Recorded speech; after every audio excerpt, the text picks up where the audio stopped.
Hey, folks, welcome to Affiliate Nerd Out. I am your nerderator, Dustin House, spreading that good word about affiliate marketing.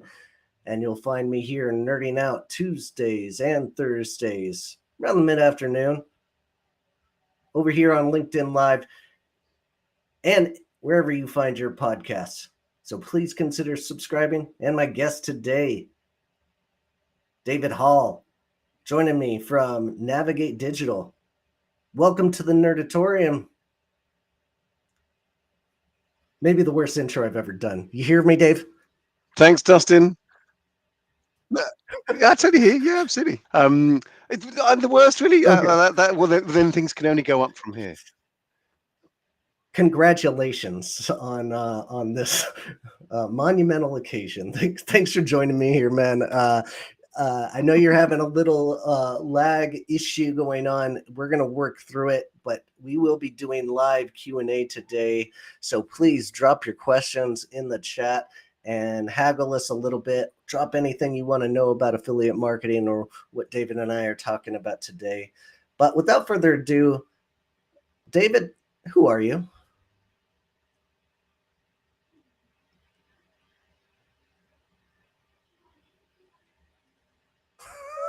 Having just had 15 minutes together where it was being really okay, has it just decided to go Yes. a bit annoying? We can only apologise to everyone for let's stuff back in. Like, Perhaps. We'll see. Only time will tell. But tell me who you are. hello, everyone. I'm David Hall. I am the commercial guy at Navigate Digital, and I am the commercial guy at Just Affiliate Reports, which is a product I built with an ex-AWIN colleague. I've been in the affiliate marketing game. Those people that will see me and see this on LinkedIn will know me first. But I've been in the affiliate game for. I worked it out yesterday. Actually, it's 17 years. I thought it was 20. I was sort of disappointed, but I've been in the affiliate game for 17 years. Started network side. I've been in the product side as an affiliate, as a technology affiliate, as a co-founder in Unicodo, which is a code-based proposition. I've done Wow. some terrible things that have been absolutely rubbish, and I've done some good things that have been exciting. And here I am now, Navigate, working agency side and trying to work with merchants to bring them in and help them understand, what because there is sometimes that myth that it's can all be done in house. Sometimes that's true. There's sometimes that myth it can all be done by the network. Sometimes that's true. But more often than not, an agency probably is going to lend quite a lot of credibility to an ability to your team. And I would argue that pretty much everyone from an affordable level, where they haven't got a large team, should be getting an agency involved in their proposition. That's well said. We'll definitely dive into that. I am of the same uh, field of train of thought there, where it's always better to have more eyes on your program than not, especially with trained professionals in this industry. So we'll get into that soon. I have dropped. Oh my gosh. Let's see. How do I? What is going on here? You still with me, David? I'm Okay, great. Fantastic. I went ahead and accidentally put something in the chat that I shouldn't, and I can't figure out if it is live or not. I put your LinkedIn profile in the live chat so that people can go and find you there. Oh, yeah, that's allowed. So tell me more. Yeah, okay, great. Uh, so tell me more about Navigate Digital and what you do there. Oh, yeah. So Navigate is a UK and EU focused network, and then there's a secondary arm which is headed up by a guy called Dave Glasgow, who has been also in the affiliate game for a very, very long time. I think even founding network status through his family, actually. And he works out of the Australian, and he runs the Australian division of Navigate. So we have two sides of it. We don't, we can and would work with with US businesses. I'll come Mhm. back to that in a sec. But so we are essentially an affiliate agency who focuses on challenger brands. and trying to champion a challenger brand proposition. Sometimes that can seem it's a very wide catch-all. Sometimes people think that just means little businesses. It most certainly doesn't. We work with Pizza Hut, who are a fairly large brand, but they are not the Domino's of this world. So they are challenging the Domino's status, and essentially that's the point. You're saying who you're trying to disrupt by the way you approach your marketing, your customer acquisition, right? So Well, that's the I deal. mean, basically everybody's a challenger brand. I mean, Well, unless you're unless you're number unless one. you're Apple. So we don't want to work with Apple, and we don't want to work with Okay. Domino's. Although if either of them came knocking at the door, I wonder what we'd do. Perhaps we don't want to work with BMW and Audi. But if Ford came along, of course they would. Absolutely. This It's, this as is I say, it America. is a. Ford is the number one company. So in the UK, they're probably the number one too, right? Hence the silliness of the whole thing. The silliness is the reality is we try and help our business identify what is it doing to disrupt or challenge its market space, and then we identify with that. And actually, I would say as an agency, we are also trying to disrupt and challenge the status quo of affiliate marketing from an agency Mhm. perspective too. Okay, and I think that's the big thing. It's a bit fair question. Well, how is that true? So I would say with a much more honest and open approach to affiliate marketing, which I may have just said a bit in the intro, which is every business, no matter who you are, no matter how big you are, once you reach a size of either program or business turnover and team, you should be using an affiliate marketing agency. And you should be doing it to supplement the skill set that you have within the team, because affiliate marketing is actually a pretty highly skilled discipline. If you consider what you need to know to be a good SEO person, it's comparable, if not a bigger proposition, a harder proposition to be a really good affiliate marketing manager. And it's because of the amount of relationships and the amount of things you've got to juggle. And at the same time, the amount of responsibility that you're divesting to a third party. And therefore, this challenge of fraud, which is a horrible word, but there is a moment within affiliate marketing where it always struggles to be seen as whiter than white. And actually, I think it's probably one of the cleanest propositions. Yes, there's stuff that goes on that's a bit subversive, but actually, there's a great deal of subversive business going on from the in the click market and the social market, which is just ignored and deeply upsets me. And the businesses out there like Check, who are really trying to help prevent and stop all that happening, are Mhm. actually not doing any of that sort of business in the affiliate space because they don't need to, because actually the networks and the technology that are out there are self-policing. Maybe even the model self-polices the whole proposition, because and I think that whole, it's the last click. Did a transaction occur? Did someone buy something? Did we deliver it to them? Did they return it? If it's no all the way through, or yes, it's all positive all the way through, then we'll pay the affiliate the commission. Wonderful. It was the last person. We're only paying them once. Again, these things were great. That's what is the industry, and it is an industry now, right? I used to struggle with that, but this channel is an industry in its own right, and that's what it was predicated on. That whole last click and accountability. Yep. But the real challenge there, I think, is that we now only are rewarding this one person for a part of the journey within the affiliate space, and actually there's loads of involvement, and we're in danger of ignoring them. And yet there's no other place where that happens within the affiliate, within the marketing channel. It's a cost to feature somewhere, just as an exposure. It's a click that you're going to have to pay for. There's no like, oh well, we'll wait and see.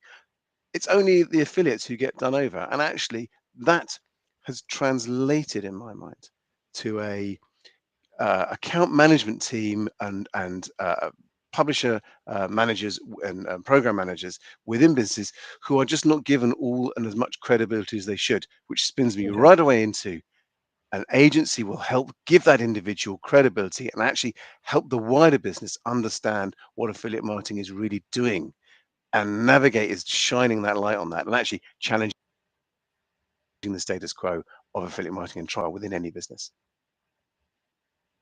Well, that's a great segue into hiring an agency. I've always said that um, always a good idea if you can afford it, right? Like not every brand can go out there and afford the price point of $5,000 to $10,000 a month for additional help. But almost always, if you are going to hire an agency, you should have somebody in house that can keep them accountable, because just hiring an agency is never going to be a very the right fit for them to report to executives, because executives are always going to be super demanding, and they're always it's never going to be good enough from the agency perspective or from the executive perspective for what the agency is bringing to the table. Is that about right? Yeah, absolutely. And there's always going to be there's always a distrust with a fee you pay, right? You spend a certain amount of money, and you're thinking, well, that represents hours and hours and hours of time.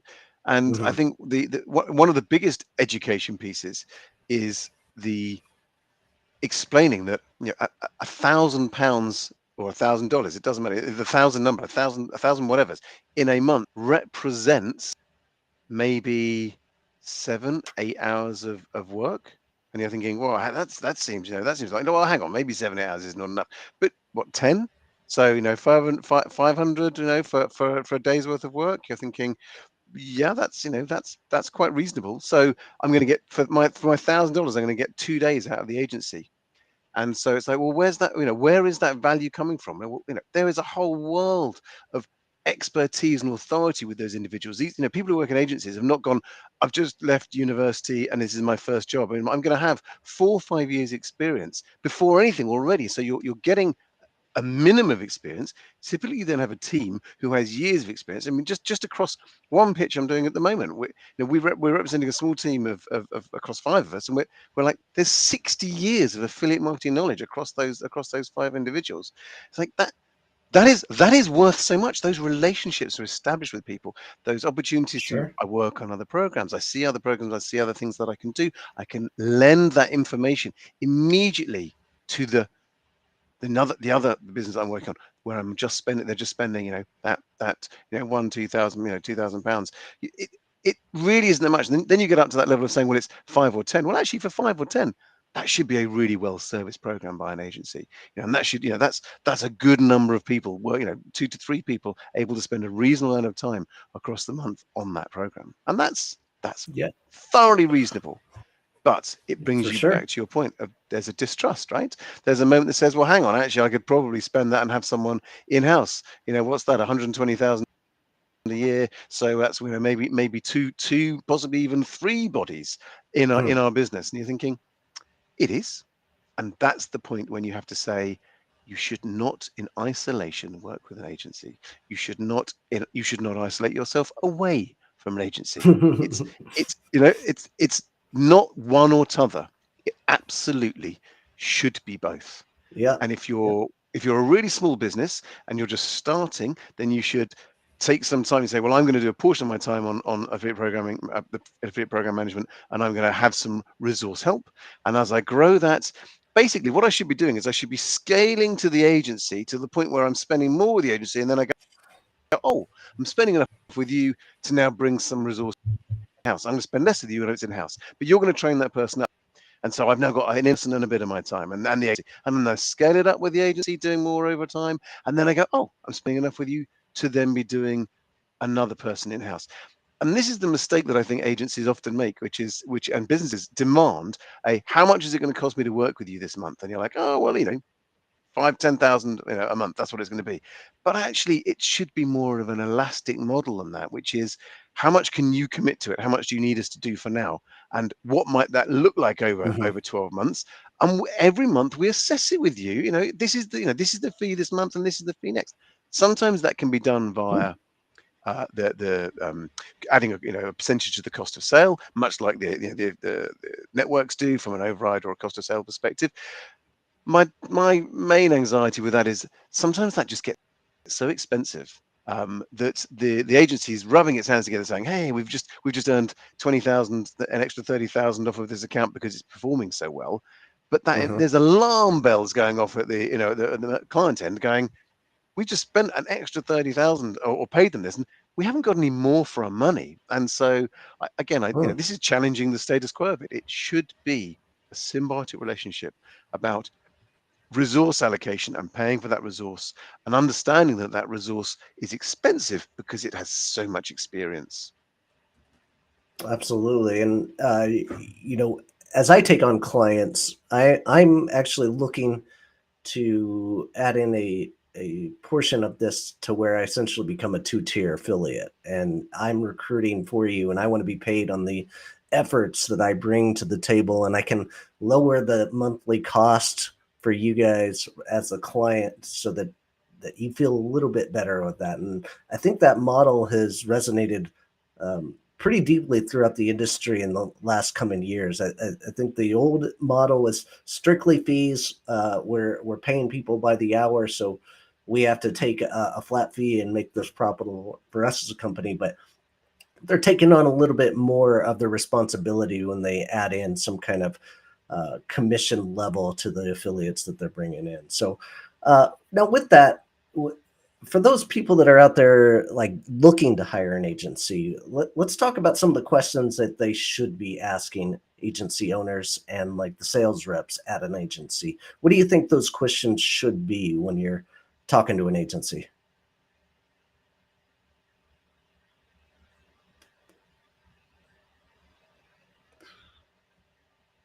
Looks like it's dance break time until David gets back. Look at my best move.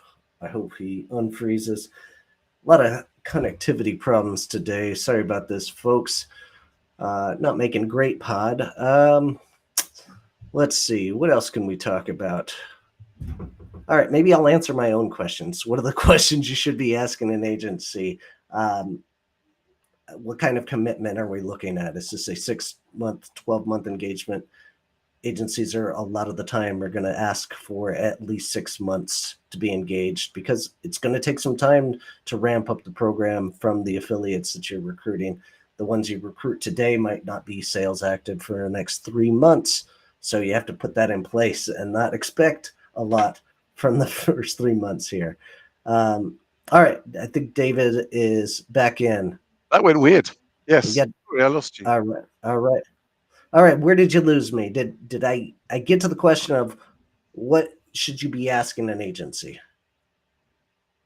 No, I didn't hear it, but that does make sense. I apologize. I lost you when you were talking about how the model had evolved up, and it was what was working more comprehensively. So, what should a client be asking an agency? Right. Yeah, that's okay. I think that's very interesting. I think let's try and make it. I don't know. Let's try and make it a magic 7 points. I don't know why I like the magic seven. So well, I've set myself a target there though, which could be interestingly challenging, right? Um, the first off is what is your expertise and experience, and Okay. that does not have to In the be in vertical, my right? The sector. niche. Yeah. Okay. That's interesting because I don't know that is uniquely important. I mean, there's Okay. a moment which says, "Do you understand the affiliates that are here?" So the reason I don't think it's uniquely important for an agency is fundamentally you cannot run an affiliate marketing program without a network, Okay. right? It just maybe Ad Traction is an example where you're using an agency and they're providing themselves that service at the same time. But in most instances, you're going to be using a mainstream Impact AWIN CJ um, web gains tracking proposition, right? That's going to work for you. And that's what you're going to need. And those networks, or any of those networks, are going to be able to provide the gap, which is who are the affiliates that are operating effectively in this space. And the idea that those niche affiliates have a perfect relationship with an agency is, that's pretty lightweight.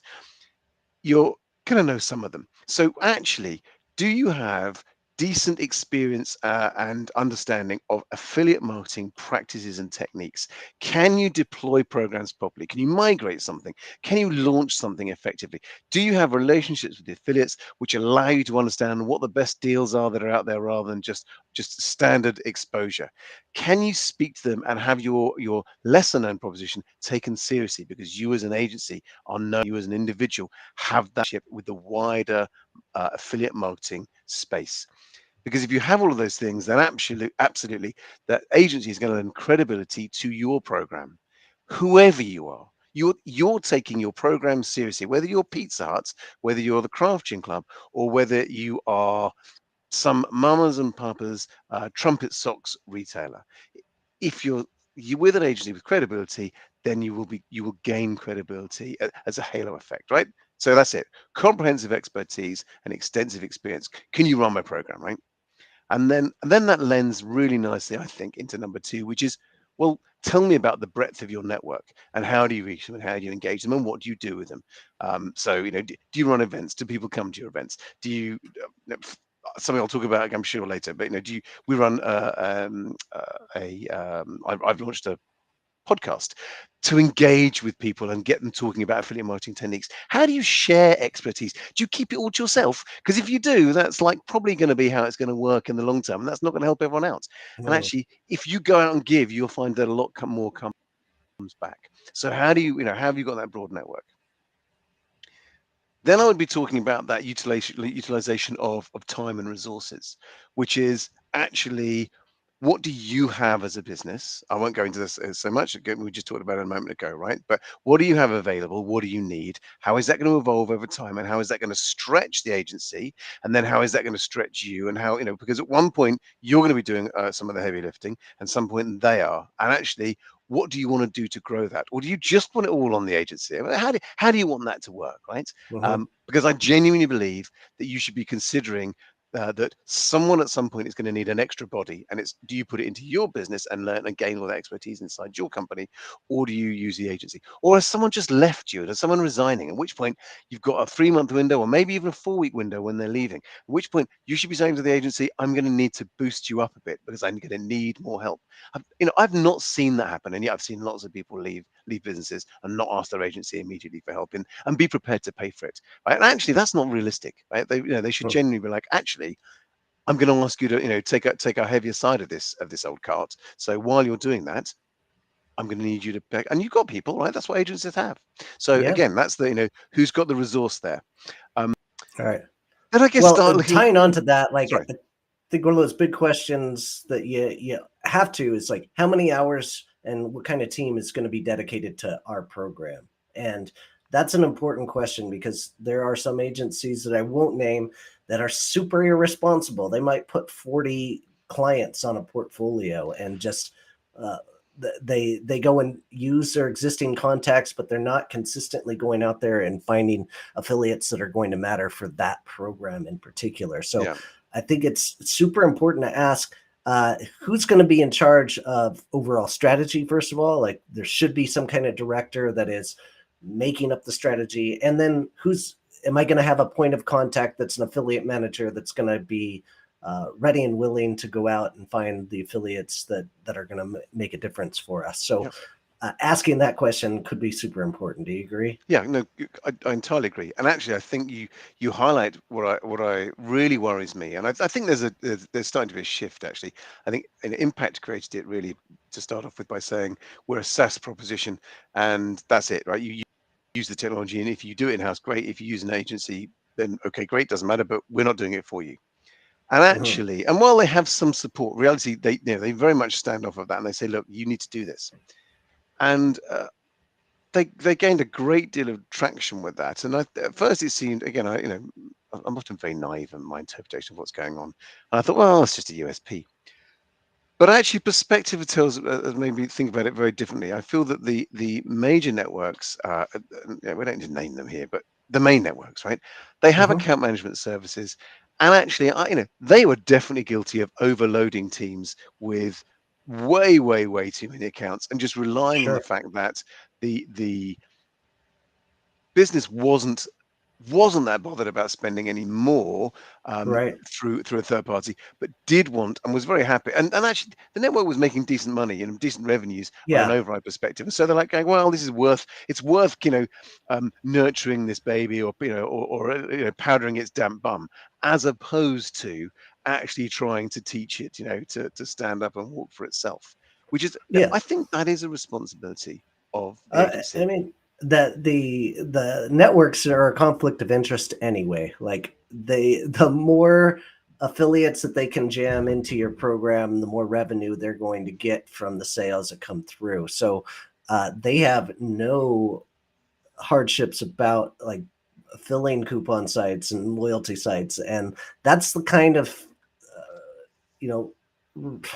um, representatives that you're really going to get when you hire uh, the representatives within the networks that If you're you just working stay, with. if you say I'm gonna run my program and I'm gonna use the internal network resource, essentially, and there are lots of good examples where people are not just like that, right? And Hmm. we all know good people, right? We But the do. reality is, the overall is that it's gonna be a bit compromised.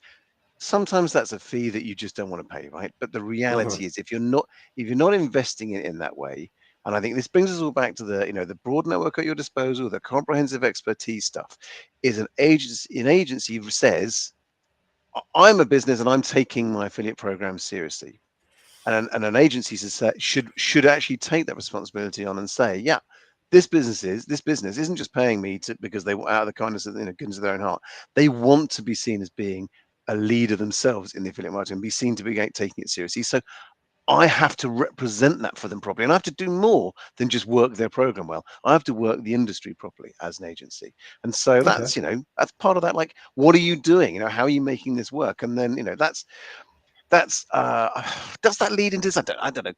I mean, I do Yeah. think, and one of the questions should be, how are you making yourself cost effective, right? So I'm Great. spending X amount of money with you. Yes, it's these numbers of hours, but what does that represent? And it's back to the utilization of time and resources, but actually it's about, well, what's cost effective and what's a good return, and actually saying that, like, I've done, maybe it's the test and learn stuff, right? I've tested these things and we've learned this. Now that's valuable, even if it didn't result in sales. Let's say I've learned that this doesn't work for you in these ways. So Sure. that's the negative. But the reality is, in doing that, now you've learned what you can do. Now an agency actually will quickly, or may already know that, and won't make those mistakes. The test and learn has been done. So it's like, this has worked before in these ways in For this sure. space, Great right? point. So we recommend you do it this way. Now that's so valuable.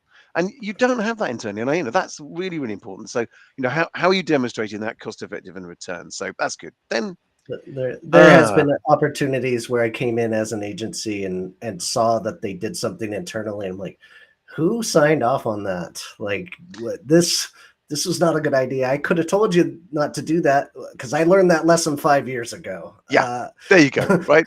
Absolutely. And actually, So it's a fun question to ask the other way around, which is, yeah, what have you done that really didn't work, and do you understand why it didn't work, and what can yeah, what can you what was the fail, and why did it fail, and are you prepared to be that open and honest? And actually, as an agency, asking that question yeah. demonstrates, are you working with someone who understands what's going on and has a Mm, view on what's going on? And is this a great opportunity to work with someone who's a bit naive? Do you want that? Or actually, do you want to work with someone who gets it? Actually, when I tell you something appropriate, you're going to understand that and respond better. And that's a much better relationship, right? That's a long-term for business that sure. you can do something with. If someone doesn't know, that doesn't mean they're bad. Is it? But are they prepared to understand? So you got to go, we're making with them. So do they want to learn? Now, if they're not wanting to learn, they just want you to do, you got to touch that. You got to decide whether you really want that business. That's the other way around, Ooh, right? As an good agency, do you point. want that business, right? So For sure. possibly we've done 3 or 4. So I think what Let's stop there. Like oh, okay, we've done I really 4. want to talk I want to talk attribution with you more than anything. So Okay. like when you get hired, let's say you get hired as an agency, what are you asking for from that merchant, that brand, to pass you back as data so that you guys can be as effective as possible, like representing that company and showing your worth for the time that you guys are spending on their account? So attribution has, it's been a watchword within affiliate marketing for a long time, hasn't it? Right, that whole demonstrates value, and what have you really done? And actually, Hmm. the merchant has all the power. So you have to get the data back from a merchant that says, where and how are you making a decision to demonstrate that that was an affiliate transaction, or that had a contribution to a transaction throughout the whole of your affiliate marketing.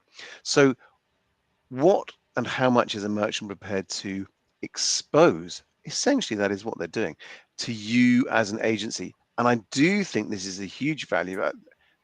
Most businesses run away from, run in fear of telling affiliate networks or their affiliate network too much about. what's going on. So they can see that they're reporting on all the tracking, and they see that they're seeing every transaction, and they feel like their business is somewhat overexposed.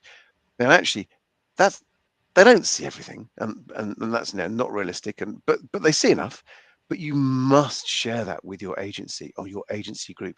You have to give them insights. Have to give them access to the Google data if that's what you're using, and if possible, you should be using tools and services that show the entire journey of all the affiliate transactions, of all that's interactions on a customer journey, and all the other non-affiliate touch points on that customer journey.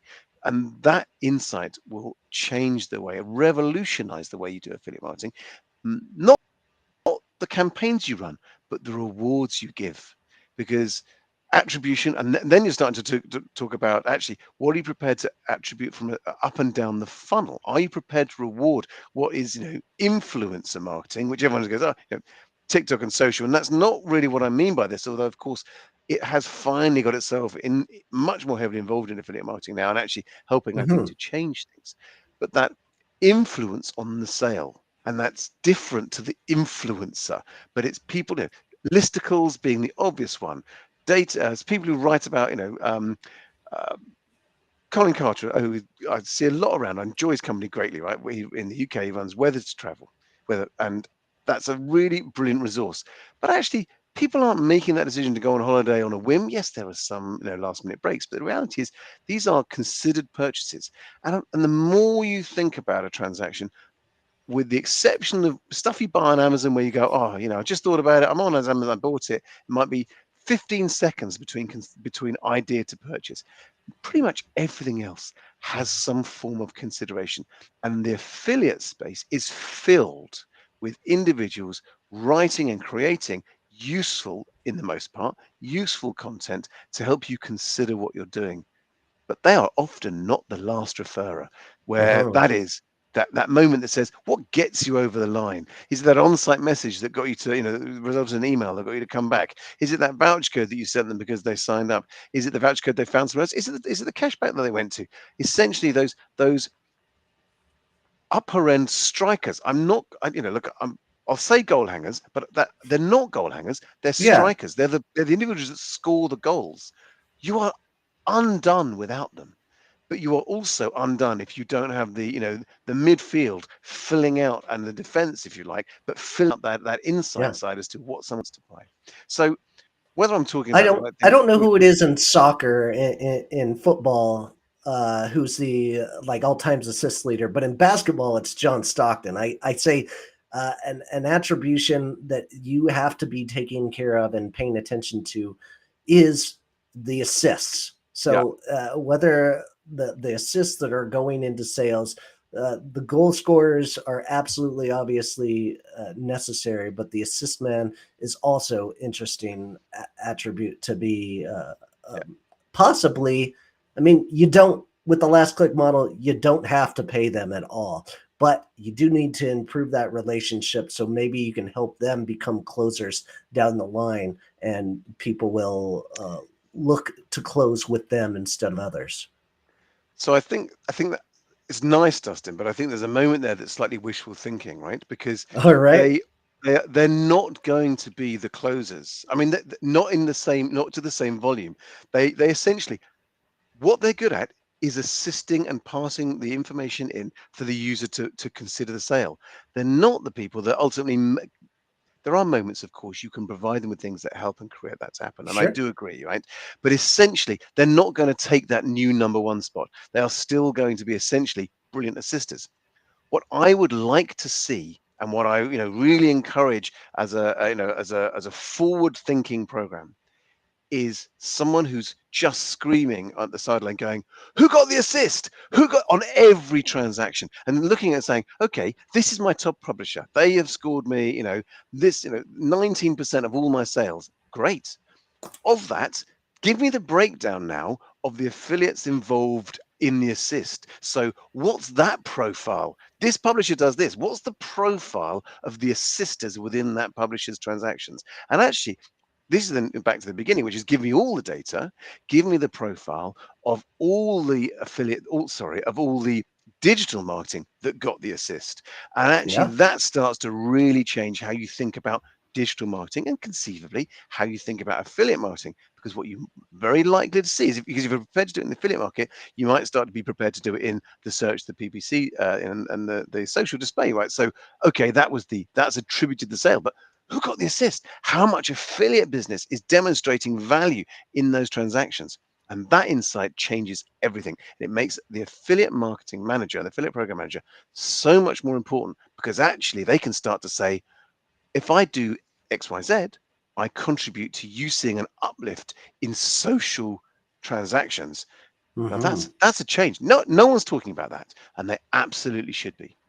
Yeah, they so true. Like affiliate has this overarching thing. Like if it's 20% of your revenue, it's coming in from last click from affiliate, you're doing a good job. But that doesn't tell the whole story. There might be 50% touch points coming through the affiliate channel in some kind of capacity that you should be looking at as an affiliate manager. So with that said, like what's a perfect setup in your mind? You wave a magic wand and you get a client in there. What do you want to see as far as uh,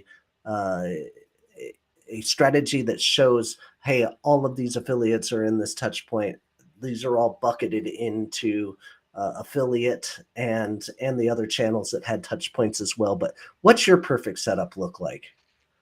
So I know it's a good question, and I'm gonna feign ignorance because there's a bit of me that I don't do loads of program management, right? Okay. That's not part of what I do. That isn't so that I can't have an opinion, and I love opinions, and I certainly share mine. But the reality is that it's probably the most flawed part of what I talk about. But if I was to consider it now, I would want really everything to be related to the most modern aspects of affiliate program. So I would definitely want the program set up to have product level reporting and product level commissioning because not everything has the same amount of money to be made against it. So therefore, give away an appropriate amount, or give away, that's the wrong phrase, but use an appropriate amount of commission against stuff that you can afford to. And of this other stuff, then don't. But don't go, well, my lowest amount I can afford is 2% or 1%, and therefore apply that to everything, because actually that is equally unfair in the same way that you Hmm. cannot give away 5% on stuff where you're then making a loss. So you've got to have product level commissioning, and actually, that might be by groups, but even potentially better than that. You've then also got to look at the value that a publisher has and say, well, actually, does my voucher code publisher or my cashback publisher or my content publisher deserve a different volume? So actually, that's dynamic commissioning based on the individual. And so that and the publisher type. If possible, can you look at the whole channel, and can you say, well, actually, can I reward upper funnel clicks, and can I so what I would tend to call assist? I love the who got the assist. Then I want to say, well, how am I going to reward the assist? It's really important to start to say what's available to me. And again, this has been one of my bugbears for a long time, and I know it's really troubled me, which is I think that affiliate marketing has been held back by cashback as a proposition because they published a rate that said you as a consumer are going to get 3%, or 5%, whatever it happens to be, it doesn't matter, but you're going to get a percentage. Therefore, you get that no matter where you are. Now, actually, as we move into this attribution for other affiliates, it might be that there's only 3% available across the whole of the reward. So you can't guarantee that to the consumer. But because we have for a decade guaranteed that to a consumer, actually we've hobbled the affiliate industry and how they've managed their program. So we've been able, we've had to say to them, oh well, I can't change that because that's what's available from a cashback model. So actually, we meet, yet, and what I've seen more recently is this messaging which says on cashback sites, if you used a voucher code, then you're likely to compromise your cashback. If you're going via another link, you're likely to compromise your cashback. Actually, your cashback could be up to this amount. It isn't necessarily this full figure. And I think we as consumers are becoming, it's a long way off, but we're becoming more savvy to that concept. And so there's an awareness that it's like, well, it's not that I'm going to, where's my 5%? It's like, where and what did I get, right? And so that's a bit of a change. But that talks about that sort of thing. So Yeah, attribution is really important here. So, attributing the affiliates throughout the channel would be a good setup. Dynamic commissioning, and then product level commissioning all lead into a clear strategy of, okay, that's how I'm going to reward. And then it's about understanding what's my product set against the affiliate teams out there. So, do I need CSS, and to what extent am I relying on that? Actually, it's a big part of most transactional businesses. Do I have a strong B2B proposition, and how's my B2B strategy set up from, which is something that seldom thought about at the moment, but actually there's a really growing opportunity to grow, to be big with a B2B proposition now, or B2B arm within your business, if that's right. What is your business really selling? Who are the affiliates that are appropriate to your business? So that's, what's the blend, and that should be reviewed monthly. What it's not the same blend month on month on month, right? It actually changes. So who should you be recruiting in? How can you change that? That's Great points. Great points. We only have a few minutes left here, and Kristen Big Time Evans joined in, said, how do you combat transparency questions and issues with affiliates in regard to SKU level commissioning and split attribution? I.e., an affiliate comes back with, I sent these transactions, why am I only getting X commissions instead of Y? What's your answer to that? Yeah, I mean that's network data, right? And networks are getting better at displaying this and showing exactly. Of course, a merchant needs to be able to push that back and be able to report on that.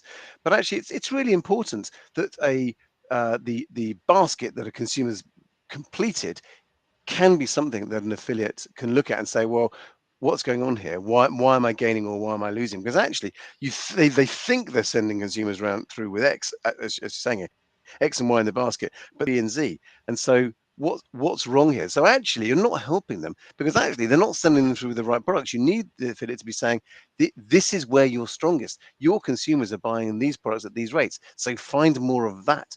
Allow your, as a merchant, you should be allowing or enabling your publisher base to understand the transactions that they drive. That's why product level commissioning, product level reporting is fundamentally important. I don't know if that necessarily answers Kristen's question. She's highlighting the maybe point, she's right? just looking for an answer of what you're supposed to tell the affiliate, and You can tell the affiliate you're doing your best. Like, this is what we have. This is our commission model. Like, it what's might the be right that. message to send to that affiliate? Well, I don't I know. think the message is that and this is back to the education piece with merchants, right? Who is a merchant that will expose that information, and they are the ones to work with and prioritize, rather than merchants who obfuscate that level of information and don't share it. And so, I think you as an agency or as a program manager need to be very clear and just say, this is what we've got, and say, do you know what, actually, what would you do with that if you had that information? And therefore build a case to say, this is being asked for from your base. And actually you are a messenger between those two, but you should be bringing, that's another thing to do as an agency. Say, well, I'm going to run a call like this with 15 affiliates talking about the stuff that's on their program, what matters, and I want the merchant to hear it, and I want their the marketing director to hear that too, and just take it all on board, even if they don't listen at the time, and you record it and you give them a summary of what's gone on. Really important. Right. Yeah. And speaking of reporting, let's talk about just affiliate reports. Tell me more about what you've got going on here. I love this model that you've created. I always think there's a gap between what the network provides as a report into what affiliate managers give to the executives to show the work that they've done. But what is Just Reports doing? So, Just Affiliate Reports is a pretty new proposition, created by my good friend Edwin McFarlane. He and I worked together at Awin for a long time. And he's doing another proposition called COME, Content Only Affiliate Marketing, which is all about trying to get content affiliates. And Just Affiliate Reports is a proposition which he and I are taking to market, and it's a very simple package which gives any merchant or agency, but essentially it's at a merchant level, it gives them insight on the affiliate transactions that they get a report from their affiliate network, combined with their Google Analytics data that says this is all the marketing that's going on within the business in one concept, in one report that allows you to absolutely say, here's the influence that my affiliate marketing has on my conversion outcomes, and actually here's my marketing and its influence on my affiliate conversions through the whole platform. This gives program managers within the brand the strength to stand up and say to my team, to my marketing team, in the context that you like and you understand, here's an insight of what's going on, and here's the impact that I'm having on your part of the business, and here's the impact that you're having on mine, and here's what I'm going to do to help you evolve what you're doing. And so they can talk together rather than being isolated, and it gives program managers power. It gives them grist to be able to say, this is the value that I'm offering without any ambiguity. And that is so important. And actually, the networks, there are other business propositions out there. I know there's single views out there. I know the impact of a proposition that you can bind to these things. But the reality is, not to negate them, that you should just be using something like this. It's really important information. And if you don't invest in something like this, then essentially you're missing the opportunity to tie together the data, because once tied together, you can magnify outputs. At the moment, they're just firing off, right? And they're like, okay, are they any good? I don't know. So it's not acceptable to be like that anymore. You have to have that. And actually, marketing directors should be demanding it of their businesses. Absolutely. And I love what you're doing there. Go check it out, dustinhouse.com/jar, just affiliate reports, and go give it a look. Awesome. As we wrap up, I want to just quickly talk about you. You have your own podcast as well, and you're in the affiliate space, right? Let me shake the tin for my podcast. Yeah. So Navigate Digital launched the Affiliate Marketing Diaries, which is it's supposed to be a concept to guide and help anybody who's running an affiliate program learn more about what others are doing and what they've liked, what they've tried. So when I started affiliate marketing, I didn't know what to do. As in, I would, and most people don't, right? They're learning from someone else. In fact, it's the first question I ask everyone on Just Affiliate Reports is, how did you find out about affiliate marketing? Because no one knows, that everyone stumbles into it, and that creates a whole new story and a new idea for everyone. But in doing so, that says it's a leveler.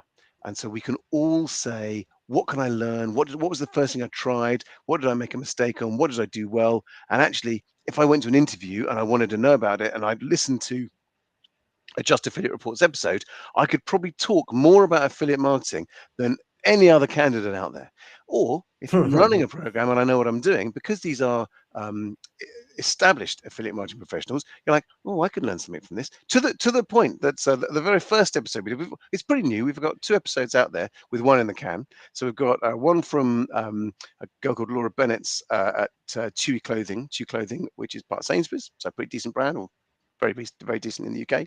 And also the second one with Geordie White, who's at 3 Mobile, or the Smarty Mobile, which is part of the 3 network, which is the value proposition within the 3 network, and just part of Vodafone. And both of them give really interesting insights about their programs and how they got into it. Great. Well, sounds like a lot of fun. Affiliate Marketing Diaries, go check it out. You can get that anywhere you get your podcasts. As we wrap up here, I want to tell everybody we've got 2 more guests here in July. It's Wade Tonkin tomorrow and Evan Johnson on Thursday. If you would like to be a guest here on the podcast, David actually I totally scanned it. Yeah, he scanned this, and that's how he got here. Go to dustinhouse.com/nerd or scan that right now to be my guest in the future.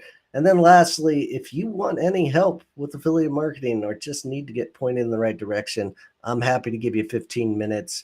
Use dustinhouse.com/explore and join me for a free 15-minute call and ask all the questions you want.